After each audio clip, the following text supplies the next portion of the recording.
back with David Barton, Judge Andrew Napolitano, and David Buckner, and I just wanted to show you a couple things. These guys are coming on tour with me in a couple of cities. We're doing the American Revival, and we're having these kinds of discussions on it. It's going to be really, it's a revival. It's going to make, it's inspirational.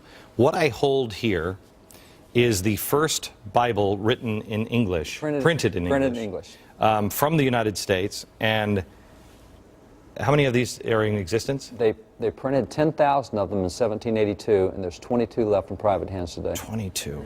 My gosh. Worth a lot of money? Worth a lot of money. Yeah. Worth a lot of money. It's right here. What does it say right here on the second page? I don't know if you can grab this, but right here, what is it? The quote, this Bible, by the way, is done by Congress, and it says, "Resolve the United States and Congress assembled recommend this edition of the Bible to the inhabitants of the United States." Oh. So right here, the first Bible written, printed in English was printed, can you please hold this because I'm afraid the whole thing's going to fall apart. Printed by Congress. By Congress. Can you imagine getting that? Let me goof this up even more. Yeah. Because the official records of this Bible being printed said that this Bible was, quote, "a neat addition of the Holy Scriptures for the use of our schools," end quote. So, and this is really interesting. This is an original document from Thomas Jefferson.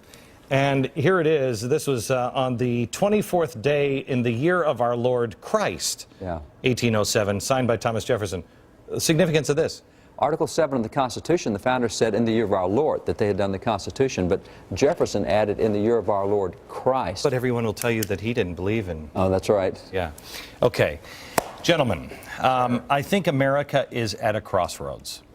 It is at a place financially that it's not going to last. Is this, if they pass this, Judge, the way they do underhandedly and everything else, are we even close to a constitutional crisis? Is this a constitutional crisis? What? This feels really bad. Remember we talked on your show not too long ago, if 0 is where the Constitution was when they gave us the country and 180 is the opposite of that, where are we now? And I said 150 and you said, wow, do you think things are that bad? Things are that bad. Because if they can get away with this, it will be a precedent for them to change other basic American values without actually reading it and without actually voting on it. Where do we go from here?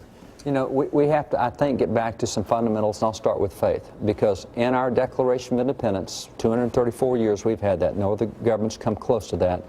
We have 45 words that are set forth that set the entire philosophy of American government. We encapsulate that, we set it forth in the Declaration and capture it in the Constitution.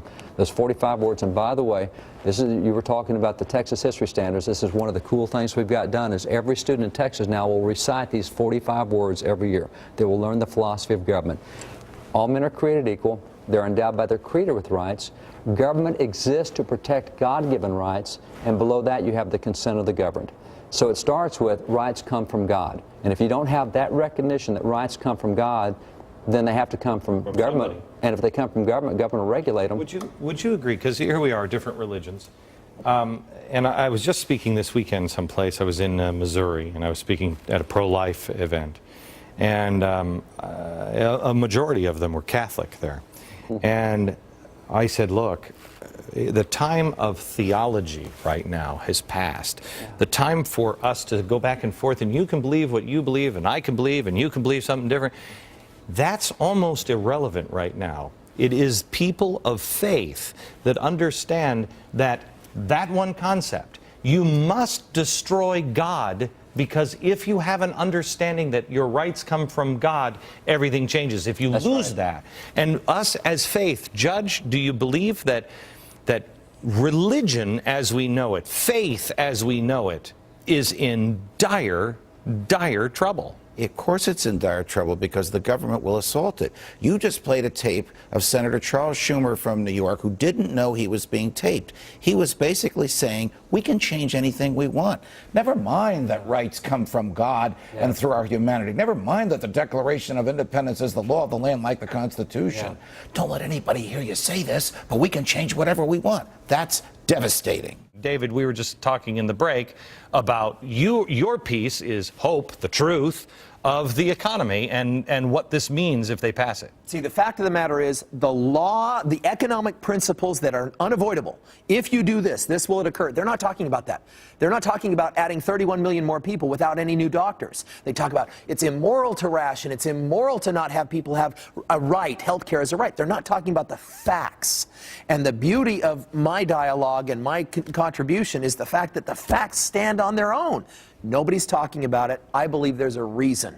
I believe that they don't want to address the truth. Okay, so you're saying that that is a natural law. It's a natural law. Isn't that the basis of all of our documents, the founders? Absolutely. Nature's Absolutely. God and nature's law. When they wrote the Declaration of Independence and when they wrote the Constitution, they wedded America to the idea, to the belief of the natural law that our rights come from our humanity, which is a gift from God. The people that run the government today don't believe that. They believe that our rights come from the government. But it doesn't matter. But if you were talking about natural law, that was, if I'm not mistaken, that was carefully crafted language. Nature's laws and nature's God. That's right. Meaning it's not about a church. These are immovable laws. Right. So just as the economy is, the law is as well. And the laws of nature are that our rights come from our humanity. So if you lose that, what happens? You lose that, you lose government. Inside the Jefferson Memorial is one of the greatest quotes of all time given by Jefferson, came out of the first book he wrote, and he said, "Can the liberties of a nation be thought secure if we remove their only firm basis, which is a conviction in the minds of the people that these liberties are the gift of God and they're not to be violated but with His wrath." You lose your conviction that our liberties come from God, you'll lose your liberties. That's why John Adams, as president, said, our Constitution was made only for a moral and a religious people. You lose that underpinning convictions, the document doesn't work, you lose your rights, you lose your freedoms, it's gone. And then there's no right and no wrong, and the government can do whatever it has the power to do. Yeah, absolutely. If they skip one, they don't have to address the other. And if they don't have to address the other, they will never get to the third. America, now you know why I'm doing this roadshow called The American Revival. Because if you want to revive America, you have to be an evangelist for faith, hope, and charity. You have to know inside of you, not just kind of a cursory, oh, I go to church on Sunday or whatever. Doesn't matter. You have to know deep inside of you faith, hope, and charity. Where do those come from? And how do they connect to you? That's the only way to save this country. Faith, hope, and charity come from God directly to you, and it will give you the spine to stand. Final thoughts next.